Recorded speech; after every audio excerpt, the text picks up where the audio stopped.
First thing first, Yeah. what are you doing here in Iceland? I'm here in Iceland to record a Norwegian television show where athletes compete against each other in different, different nature, environment, obstacle courses and stuff like that. So it's kind of fun, and of course I want to get to Mjolnir when I'm in Iceland. It's one of the best gyms here in Scandinavia, so it's always fun to visit new places, and I've been there once before, 3 years ago. And you recently signed with the UFC. Can you sum up like your emotions now? Like, what are you feeling when you just kind of recently signed with the UFC? Yeah, it's a dream come true to sign with the UFC. It's been something I've been working for ever since I stepped into the gym. It's been like the biggest dream of my life. So it just feels good. But again, I know that now it's the hard. Now it's the hard part. One thing is to get in there, but now I have to stay there, and I have to prepare as good as I can to show that I belong there. When did the UFC first contact you? They contacted me right after the win. I got an email from Joe Silva, wanted to talk to me just the same night as I won. Interesting. You asked for the Palhares fight. Did you expect a lot of leg locks? Did you train a lot of leg locks before that fight? Yeah, of course. I trained a lot of leg locks before that fight, but mostly, like I said to everybody else, I tried to make him play my game, and if I did my job correctly, he wouldn't get in that position to go for the leg lock, and I did so. Yeah. What do you make of his comments that some of these elbows you hit one with were illegal? Yeah, I don't think it's illegal at all. Of course, I had a good view where I'm standing, but it's hard to say on the cameras. But for what I'm concerned, I'm not concerned about it's going to be a no contest or nothing.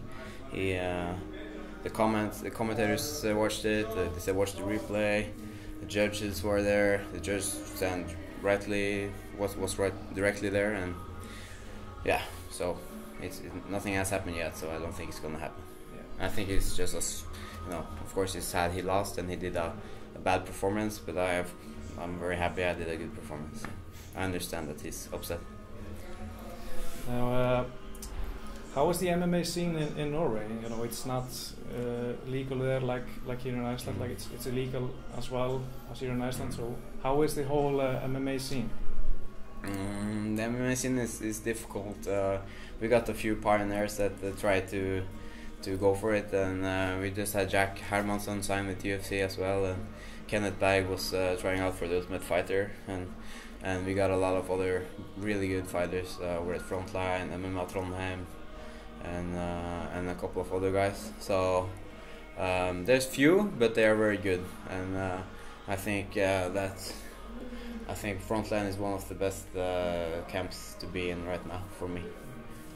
So how and when did you start training MMA? How did you get into it? Yeah, I watched the Ultimate Fighter, and I thought that looked very cool. And I searched online, find the nearest gym, and I moved there.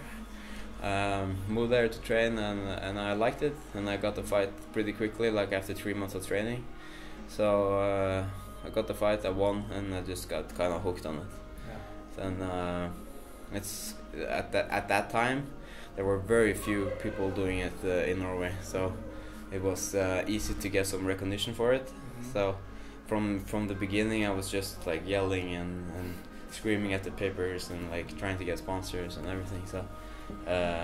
So I built myself like a little empire, and to get to train as professionally as possible. And now now the training is just perfect. Yeah. I read some of your goals when you were beginning to have your own gym and be in the UFC. Yeah. Now you have both. Yeah. What are your goals now? That's true. Now I completed both my goals. Shit.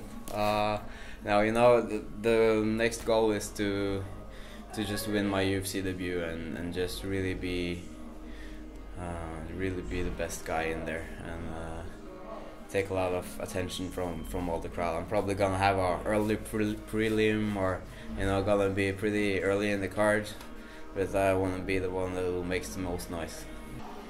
Now for your UFC debut, what is your prediction for your first fight? My first fight is gonna be good, and I'm gonna be prepared as I always am.